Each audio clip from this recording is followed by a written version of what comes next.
Welcome to Puck Talk CS. I'm Chives, Matthew Mugno with Steve-O, ready to talk Rangers hockey. A lot of action before Christmas. Hope the holidays and Christmas was great for everyone of our listeners. We've really had an uptick of our following, so greatly appreciate that and very excited to continue to cover this team that is one of the best in the entire NHL.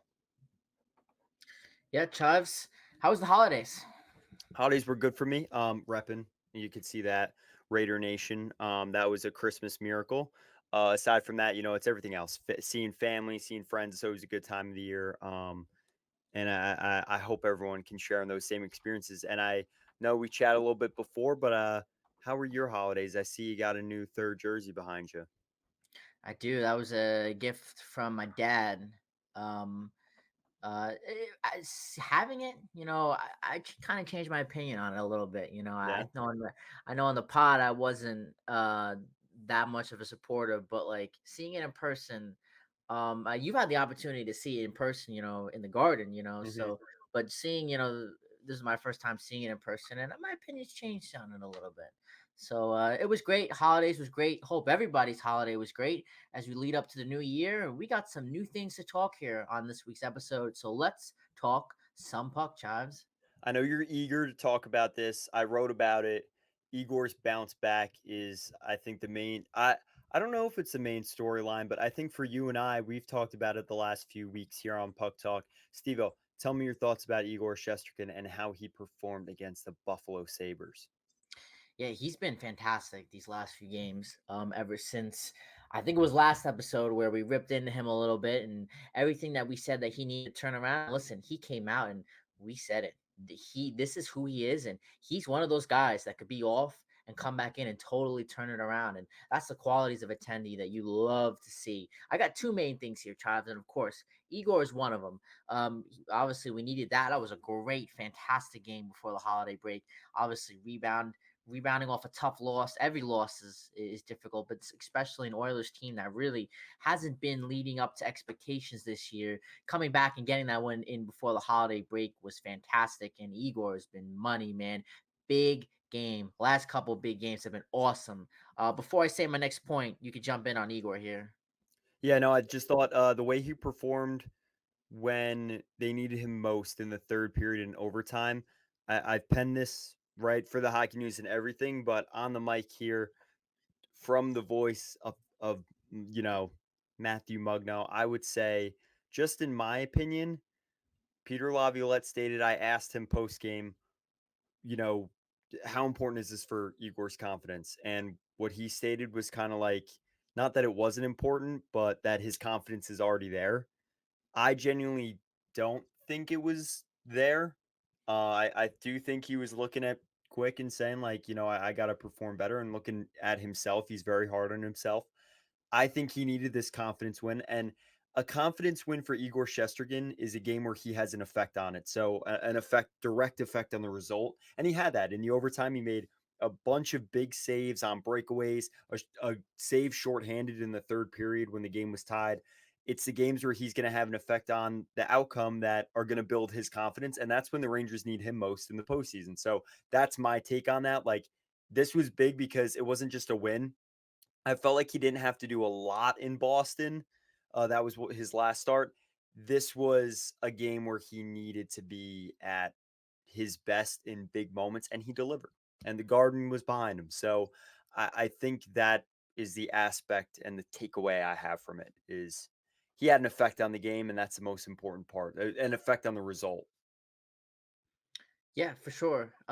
Moving along to my second point, and listen, confidence win for Igor is definitely a confidence win for this Rangers team and us Rangers fan as well. My Hmm. second point, and this is going to be big as the season goes on, and definitely something that I want to see this team improve on is 5-on-5 play. And when you get to the playoffs, and even as soon as we start playing the Devils and Islanders way more in Carolina in the last month of the season, you got to score. You got to score even at even strength. The Rangers' power play has been so explosive. I mean, you saw Panarin notch that one in the Buffalo game. I mean, we got one of the best power plays in the entire league. And I think our percentage is at 31%. I mean, that's pretty darn effective. However, I mean, it's not something you want to be able to rely on. And again, you saw it in the postseason, going back to that Devils series. When you rely on power play opportunities, and again, I think it was game 4 that we didn't get opportunities, and again, we came up empty-handed. So you got to be able to hit and find the back of the net, and that's something I want to see this team play a little bit better on 5-on-5. Power play is explosive, but I want to see more of that 5-on-5 play here, Chad. Yeah, I do think there is an aspect to this team that it seems like there's still a little bit more to be had, and part of that is the first line starting to click. Blake Wheeler has points in his last 5 games. Mika Zibanejad's really heating up. Chris Kreider's already been delivering the way he has the last 2 seasons and the way he's built on the last 2 seasons. Mr. PPG, right? Like reaches the goal total mark to tie third or to take third in club history. So I do think the first line starting to produce, but like you said, reaching that consistently 5-on-5, you don't want the power play to be the crutch. And I do agree. Last postseason, that's what it seemed like. And it seemed like when they lost to Tampa in 2022 Eastern Conference Final, that was part of it too, was they needed those power play opportunities to get back into a game. You don't want that to be the crutch. You want it to be something that is a surefire, like, oh, team takes a penalty, you're comfortable on the power play. Well, we've known that for 3 years now, and Laviolette's system is and everything that he's bringing to the table with the coaching staff is supposed to help with that. And I do see improvements, but I do agree that that's something that's going to take a little bit of time, I think, for this team to adjust to those habits and adjust to that game. So I think obviously we can only see what happens with that moving forward, but I agree with that takeaway because you don't want the power play to be something that you're yearning for at the end of a game. You just want your guys to find the back of the net no matter what situation they're in. Yeah, I couldn't say that better myself, and it's going to be key when we're playing 2 important teams this weekend. Coming up with we got Florida and we got Tampa, both Florida teams, and they are two very well disciplined teams. I know that we were kind of a little bit both wrong on the Tampa aspect in the early on in the season, but no surprise there. I mean, those are 2 disciplined teams, so we'll see if Igor will get the nod in one of them, and we'll see if they can pick up the 5-on-5 play starting maybe Washington tonight. So we'll see. Steve-O, we have a special guest today. Patrick Williams writes for the AHL and NHL.com. We, I think, do not always gain the perspective on the Hartford Wolf Pack, on the AHL in general. And as Johnny Brodzinski said to me last week, it's the second best professional league in the world. With that, Patrick Williams, so glad you could join us. How are you tonight? Hi, how are you? How's it going? Good. Love to have you on. Love to have a new perspective. A lot of the times we have either writers for opponents on. This Mhm. is, I think, a perspective that a lot of fans don't have is about the American Hockey League. So how many years have you been covering any teams in the AHL? Yeah, so I kind of have been back and forth NHL and AHL. I did Winnipeg Jets for 5 years. They're beat, and then I was in the AHL before that. And then I kind of made full circle back to the AHL. That was in 2016. So it's been a while. It's been 15 plus years now. For a variety of media outlets, but yeah, you're right. Second best league in the world. And, it's where 85-90% of your NHL players come from. Right. So, Mhm. it's kind of, I always, for people that aren't familiar with it, I kind of equate it to be what college football is for the NFL or, Mhm. college basketball for the NBA, kind of that same type of feeder system. And with that, obviously, this podcast is geared towards the New York Rangers. I've had the Mhm. opportunity to work with Adam Edstrom, Ryan Lindgren, Igor Shesterkin, Johnny Brodzinski. These are players that fans, when these players come up, they see that Mhm. and they enjoy the story, but they don't really do a lot of the digging or pay much attention. Now, last year, I want to talk a little bit more about the base level with the AHL. How do you see the American League players adjust to the NHL level? Because I think that's something like Mhm. what is something that sticks out with that that you see in specific players that allow them to bring their game up to the NHL level? I think so much of that comes down to the role. And I think that's where a lot of AHL players kind of struggle because let's say typically if you're getting called up, you're probably a top six forward, let's say. Well, then you come in and you're in the NHL and you're put on the bottom six. You're probably on the fourth line. You might be asked to play a totally different role. You might be asked to kill penalties.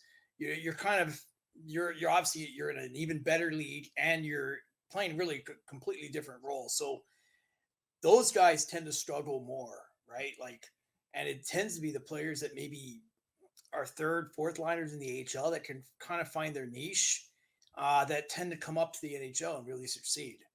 So it's a little bit kind of upside down for like what people might typically expect.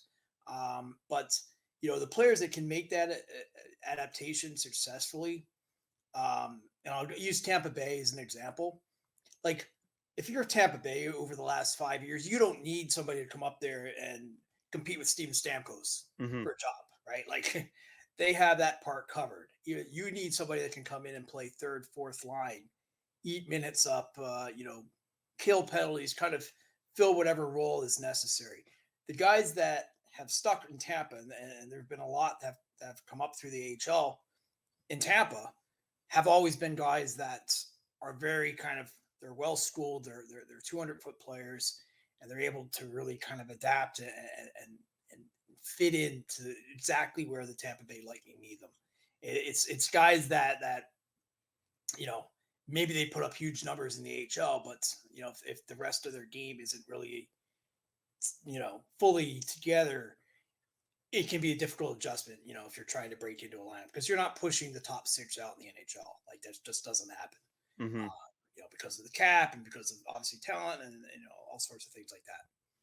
Something Johnny Brodzinski, I had the chance to talk to him a little bit more, and he's helped me Mhm. gain some perspective in his time coming up. And he's been very available for the media, which is great. I've had the opportunity to talk to him a lot one on one.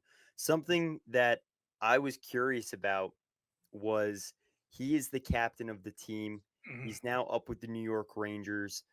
What are the adjustments like with the transaction movement with the East Coast League and the National League with the AHL? Because it is a little bit in the middle of the road on Mhm. the course to the National League. So, how does that work within clubs? Like, how does a team like the Hershey Bears remain consistently successful? That's where you really need good veterans. Like a Brodzinski. Now Brodzinski is a little different because he's a guy that's going up and back to the NHL on a pretty consistent basis, and now it's Hmm. probably going to be up there for a while. But like you think of the Hershey Bears. Well, they've always had a good base of AHL veterans, not guys that are going to necessarily go up to the Washington Capitals, but guys that are kind of like they're settled in where they are at the AHL level, Hmm. and they're brought in both to produce on the ice because that's a huge part. I think especially in the first half of the season, especially where some of the younger players are trying to find their game and get used to the pro level. You need some of those older guys to kind of, you know, carry the weight there, for a Hmm. while, until those young guys can catch up. And then also just the leadership aspect. There's so much that goes into, you're bringing a young player into the pro level. Like they might be, I mean, like you look at Yuri Kulik in Rochester, first round pick, but he was 18 years old, Hmm. right? So like you need a good base of veteran guys, leaders around just to help them like off the ice, right? Like, somebody to, help them get a place to live and that sort of thing. All Yeah. the things that like people maybe don't really think about, but are huge parts of like getting a player settled in and just sort of learning the pro habits, like, all right, what nutrition works best, like, what's the best, like workout regimen, all that kind of stuff. Like, and so those guys are really valuable, those older guys, and they really do kind of like they stabilize things a lot because you're right. You're getting you're trying to get you know you're getting players pulled up at the NHL level, and you're also helping the ECHL team by sending guys down. So it's kind of like you're in the middle. You're getting kind of like pulled in both directions. So it's a challenge, definitely. And, like I've had AHL coaches, tell me that like, games at 7 o'clock, 4:30, 5 o'clock, they don't actually know who's in their lineup Hmm. because it's like, it depends on, the NHL team sending somebody down last minute, calling somebody up. Maybe they're holding a guy out of the lineup. So it's a real challenge. Like, like you saw someone like Kris Knoblauch when he Hmm. was at Hartford. That was like, one of his biggest challenges was just getting some sort of stability and getting some systems in place and having that consistency. And that's, if you can do that, that's huge because Hartford struggled with that for years and years. It was honestly probably one of the least productive farm systems for a Hmm. long time. It was only in the last couple of years that now you're starting to see it, you know, produce some players. And now, okay, now you get a Will Coley coming up. You get obviously Brodzinski, Zach Jones. You're starting to see some benefits now. With that, actually, it's so funny that you kind of segued already where was like thinking of going.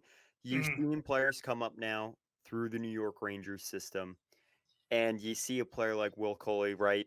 Zach Jones, you mhm. mentioned Igor was there for a little bit. Ryan Lindgren was there for a little bit. With the history of the Hartford Wolf Pack, how impactful was Knobloch and how impactful is Steve Smith in the direction of the club? Well, yeah, like I mean, Knobloch was big. I think Brian Martin coming in as the assistant GM was big. He came in a couple years ago. He had come in from Detroit, so Okay. he was working with Eiserman, who's fantastic at building a farm system. Like he did it in Tampa, he's Hmm. doing it in Detroit with Grand Rapids. Like so, Ryan Martin kind of learned from him, brought that into Hartford.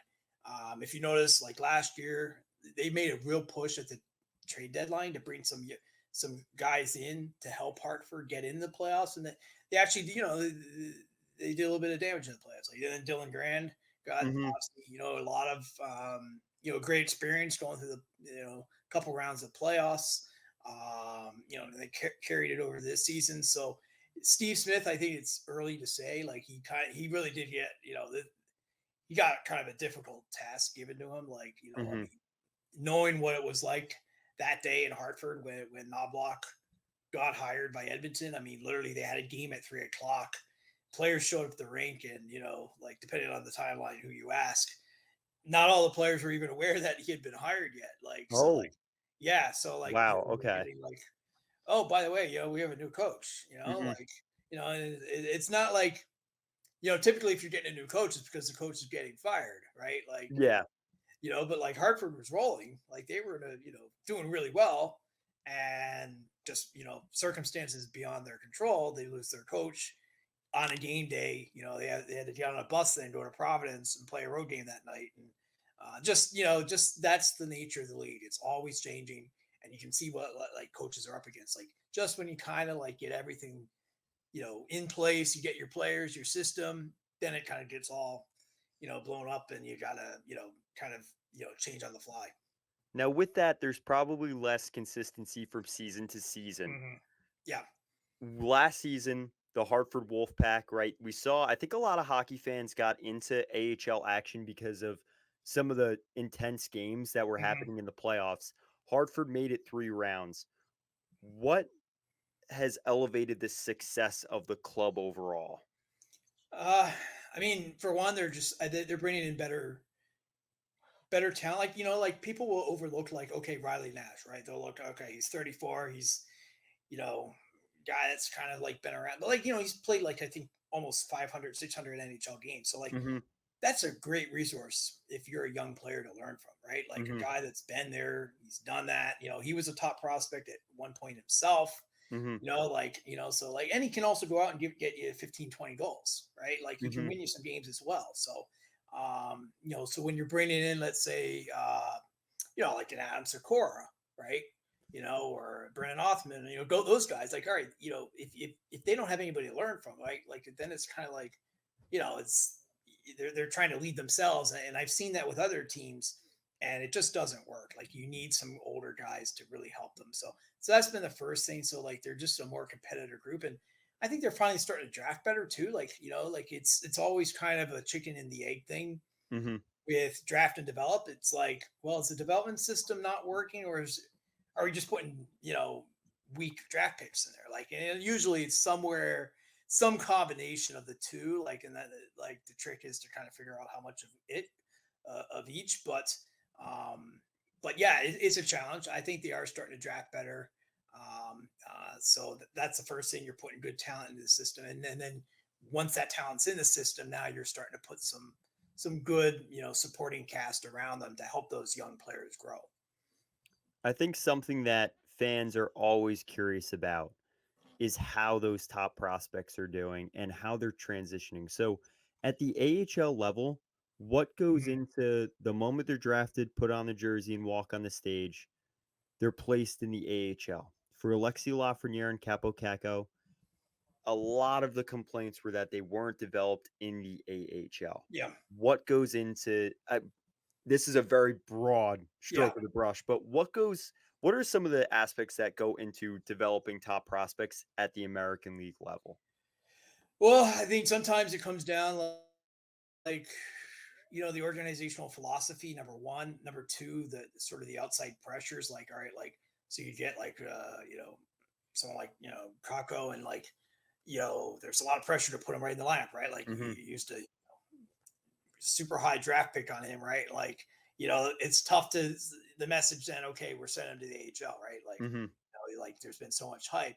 Now, you look at what other teams have done though. Like, you look at New Jersey, for example, like Shimon Nemitz. He played, year and plus in the AHL. Uh, Seattle, Shane Wright, who was at one point considered, likely first overall pick. He's in Coachella Valley. He's been there most of the season. Like, he played part of last season there. So it really comes out. I think sometimes comes down to what the need is at the NHL level. Like, hey, do we need somebody we can plug in the lineup right now, or do we have a little bit of time? But yeah, there is a challenge there just in terms of if you can wait and get them, like Buffalo, for example, is very patient, and that was always the knock against them up until a couple years ago, was they rushed their prospects. And now, like, the last few years, like, they've really taken their time. JJ Peterka, Jack Quinn, Kulik, Rosine, like those guys have all gotten a good amount of time now in Rochester to kind of really learn their pro game. Because, like, most of the time these guys can come in and, offensively they're able to hold their own at the AHL level, but like, it's a lot of, you'll hear this phrase a lot from coaches, like, we have to coach the junior out of the player, because okay, like a lot of these guys in junior got away with some things just because they had so much more talent than everybody around them. And mhm. so now they're coming in, and you're coming to the pro game, everyone's got talent. And so now you got to kind of like, you got to figure out some other things in your game where maybe on a given night, maybe you're not going offensively, but like, can you bring something else to the lineup? Can you go out there and win a face-off late in the game? Can you go kill a penalty? Can you, shut down, the opposing team's top line? That's the thing, kind of where, like, that's where the AHL really comes in, and players start to really learn that part of the game as well. Brennan Othman, after one of the first preseason games, said that almost exact quote. He said, "The coaches are trying to help me get out of those junior habits." Mm-hmm. And it's funny because that just like rung, for all the reporters, it was something that over time I really wanted to learn more about the AHL level, because I thought to Mm-hmm. myself, like, what goes into all of that? Yeah.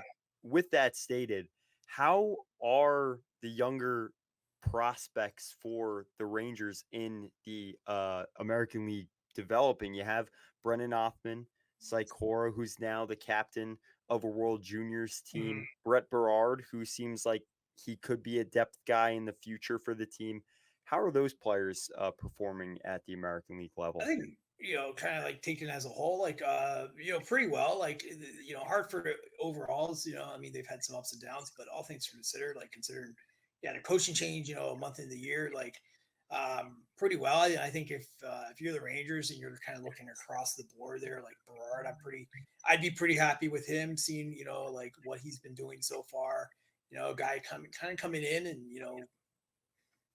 I don't think people knew a ton about him, just in terms of like how he would kind of translate to the pro level, but he's holding his own. Othman certainly, like, he kind of plays with that edge. It's like, he's brought that into the pro game, and sometimes guys get away from also what's made them successful. Like sometimes they go too much the other way, like trying to like be like reinvent themselves. So like it's a line that young prospects have to walk. Like you want to do what's always made you successful, but you also want to add something to your game too. Hmm. And so I think that's what he's trying to do there in Hartford, and kind of round out his game. And like Sakura, like a guy that's I would have loved to have seen Sakura come over and play junior last year just to Hmm. kind of get a little bit more familiarity. But that's said and done. So yeah, he's in Hartford. He's been impressive at different points. So like I just overall, like I like kind of like what they have going on in Hartford right now. Like they're competitive every night. They work hard. They're pretty well structured. I think that bodes well. Like, and if you can get these guys into the playoffs, like like it's fantastic hockey, right? Like you're getting guys. I mean, I've had players that playing both NHL, AHL. He said it's the closest thing you're going to get to the NHL is the Hmm. Calder Cup playoffs. Like you're not getting anything closer, So it's the next best thing, and if you can get those guys, like to get maybe you think about it, like you can get 10 20 games of high level competition if you really go far in the playoffs. So Hmm. yeah, so I think it's great. I think Hartford at least is just competitive now. That's the thing, because for years they were just bad. Every year they were kind of the bottom five in the league, and they were kind of like neither winning nor developing. So you're kind of like, well, what are you doing here, right? Like you Hmm. should be doing. Ideally, you're doing both. Maybe you're doing one or the other, but like they were doing none of it. So like now at least, okay, now you have some prospects in there, and at some point, I think that's when the veterans will hand over some of that responsibility to the younger guys. Now we're kind of getting into almost the second half of the year. That's where you want to see them start to like you know take on more responsibility, take on heavier minutes, that sort of thing. And then Hmm. like March, April, it's kind of the young guys team, and they can kind of carry that team in the playoffs. For the Rangers fan that doesn't really follow the Wolf Pack regularly, is there anyone that you've seen that's made a really big impact this season that's really going under the radar that you think deserves recognition?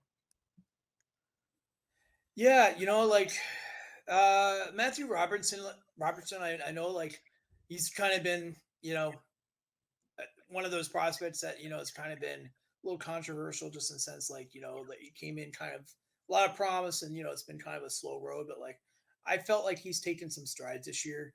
Like it's a big year for him. I mean, they're all big years, but some are even bigger than others, and so I've been pretty happy with him, like seeing what he's doing. And just I keep coming back to Othman, but I just like that he's coming in, like he doesn't seem intimidated by what's around him, right? Like he's a young guy coming in, but he's not like shying away from sticking his nose into the fray, and kind of like mixing it up with opponents. So those are kind of the two guys I think that really have stood out for me. Like, and then I'm pretty happy with Grand.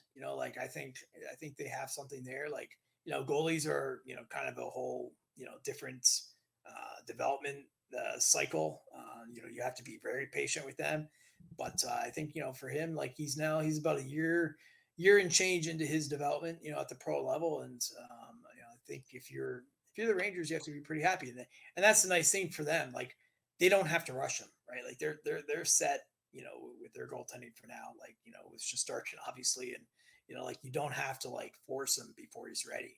And I think that's just, that's ideally, like if you can get your overall, team, both at the NHL and the AHL levels, if you can get them to that point, you're just that much further ahead.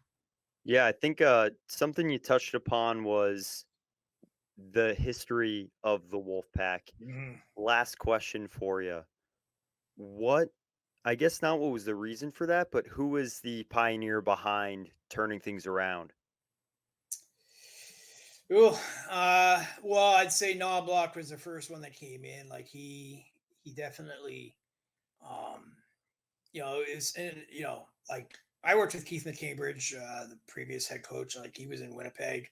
He's a good coach, but like it just was not he didn't have the right group of players, and just it was one of those teams that like they just never fit together. Mhm. So Knoblauch came in, like he kind of was just like a new face. And then yeah, I come back to Ryan Martin. I think like anybody that can kind of learn side by side with Steve Yzerman. I mean, I think that was a really really good undercover move by the Rangers to get him. Like it's not the kind of move that's going to get a lot of attention, but Mhm. those are the guys. Like if you look at like the top NHL teams, they have tons of guys like the Ryan Martins, like guys that are kind of in the background, but like are kind of making everything work, and like really smart. Like you talk to him for like 2 minutes, and he's just a smart guy, and like he's probably a potential future NHL GM himself. But he's just brought some just a good format, good structure.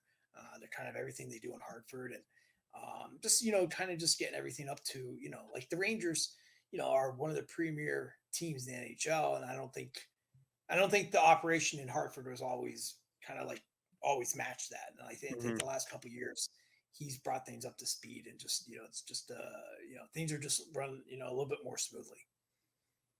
Thanks for coming on, Patrick. I'm sure we're gonna have you on if there's a call up. I think to hear from someone that's covered the American League for so long and just hockey in general for so long, I really admire that you came on and helped us out because I think just in general, like you said, with New York, when the big club doesn't pay that much attention to their American, league prospects and organization, it's hard to Mm, really get a gauge on what's going on from the sure. for fans and for like I'm covering the Rangers and Edstrom, he performed really well. I had no idea where Mhm. he came from. So to get that media coverage on that's so vital and important. I really appreciate it. So thanks for coming on.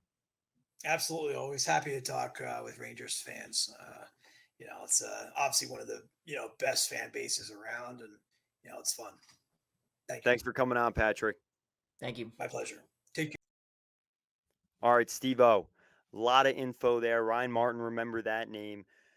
Something I wanted to kind of segue a little bit into what Patrick was talking about was Tampa Bay, Florida. They're coming up for the New York Rangers.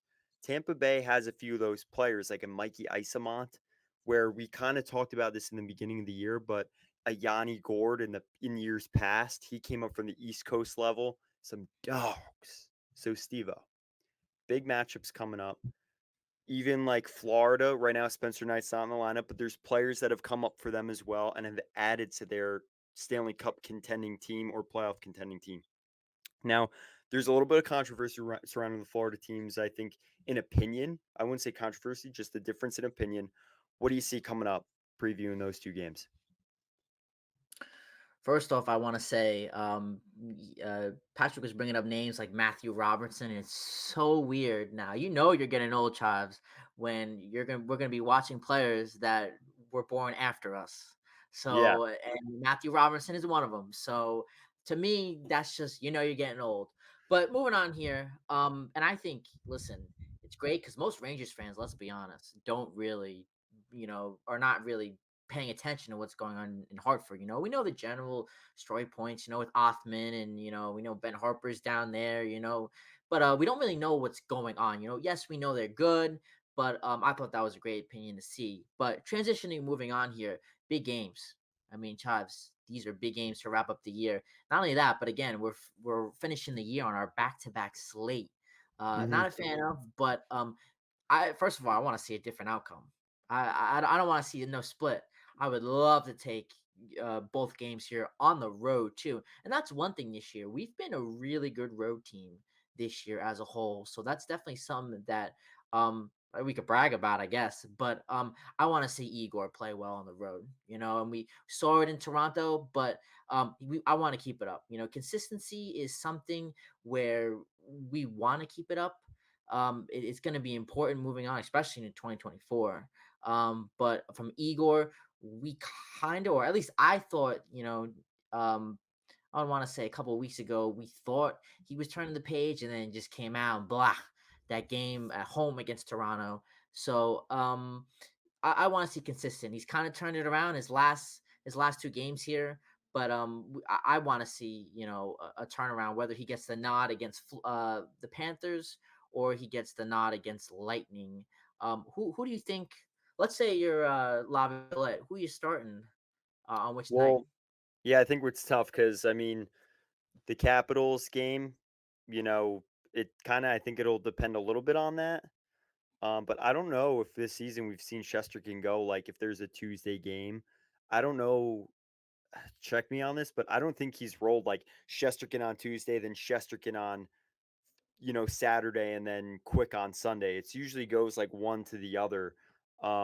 So I'd be curious to see. I'd love to see Shesterkin though go, you know, against the Caps and then against to start against one of those teams, to kind of get a rhythm going and have a little more consistency. But it's interesting. The whole goalie sitch this year is weird, Steve-O.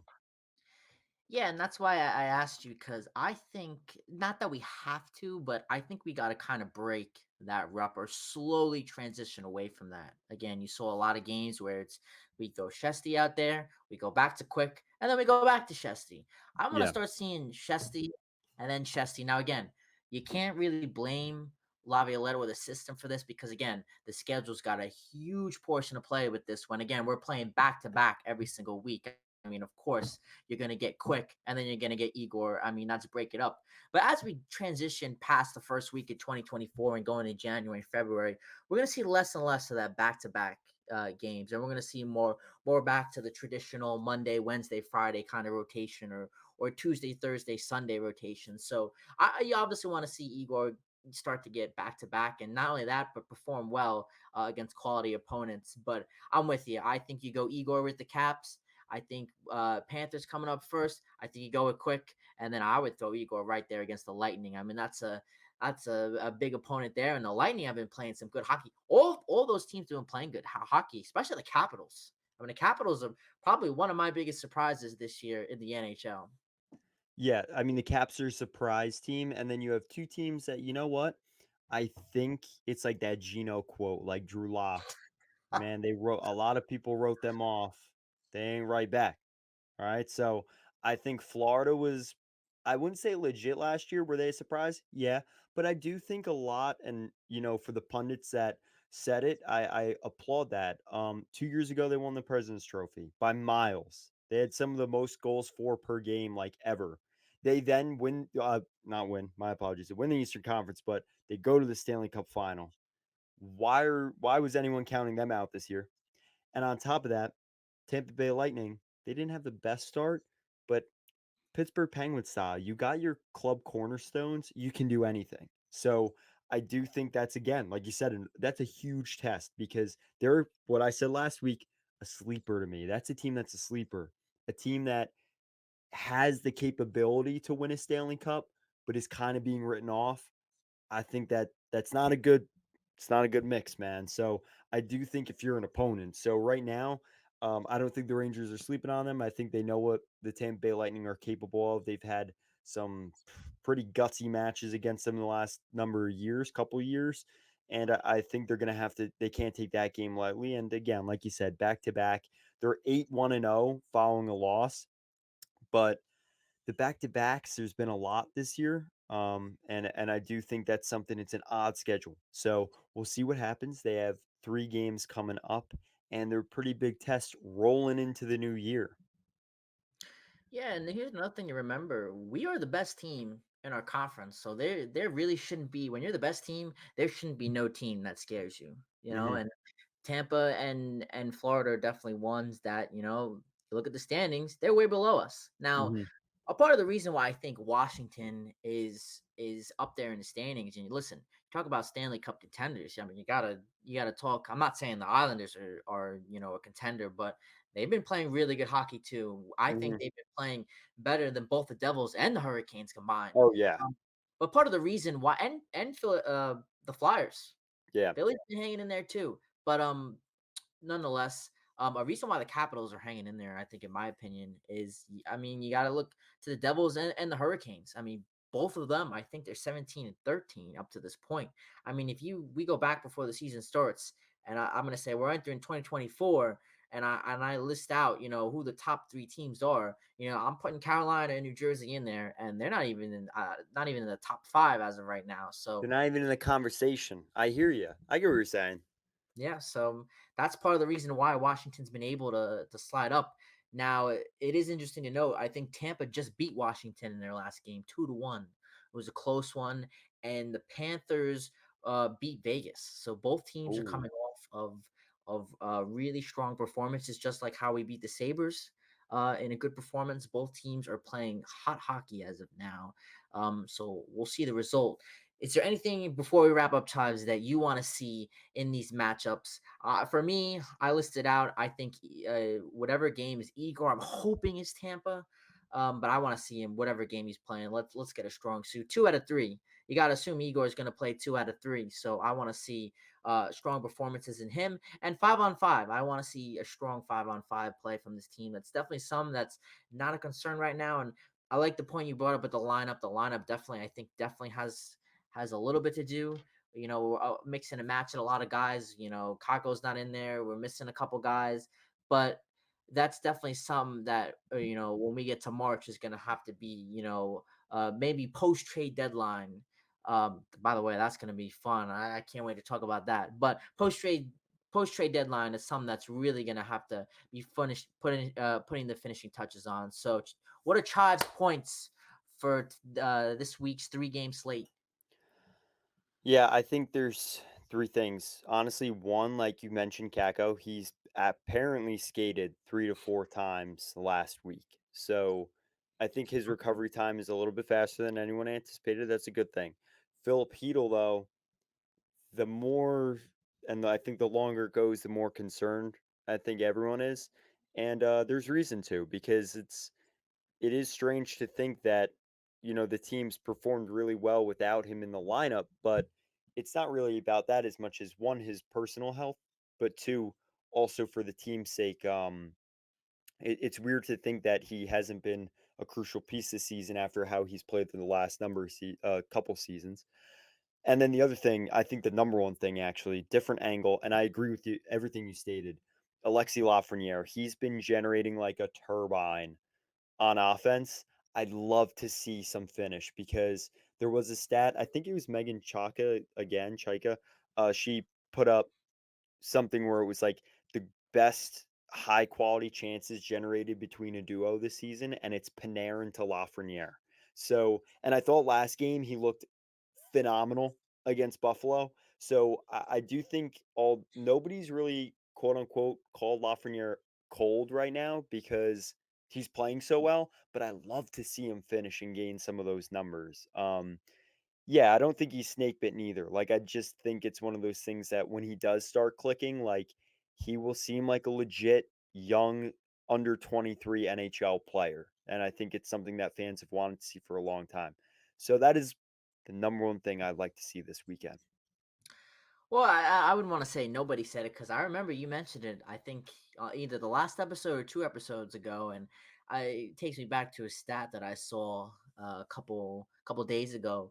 What was the best? What was the most surprising performance in the NHL? And Lafreniere was like one of 4 candidates, Oh wow. and everybody else was like glorifying Lafreniere this year. But as a Ranger fan, you kind of sit back on these last like 10 games here and you're like, he's kind of fizzled out. And I certainly agree with that. So, from an outsider, it's interesting to hear other people's takes and seeing how great Lafreniere's been. But, as a Ranger fan, you definitely notice that he's definitely, I agree. I wouldn't want to call it cool down, but he's definitely trending in that direction. I'll say that's fair. So kind of want to get him out of that category, especially if we're not going to be seeing Heedle back in the lineup uh anytime soon. So I agree. That'll wrap us up here on this episode of Puck Talk CS. Please check out and follow our socials at Puck Talk CS. Our Instagram, we're going to be pumping out reels on this interview. Patrick, that was awesome. Again, tons of AHL content that really, a lot of Ranger fans, again, probably don't follow up with. I thought it was highly informative and a great listen. So follow that out. Good luck this week, LGR, and always remember, it's just the luck of the puck.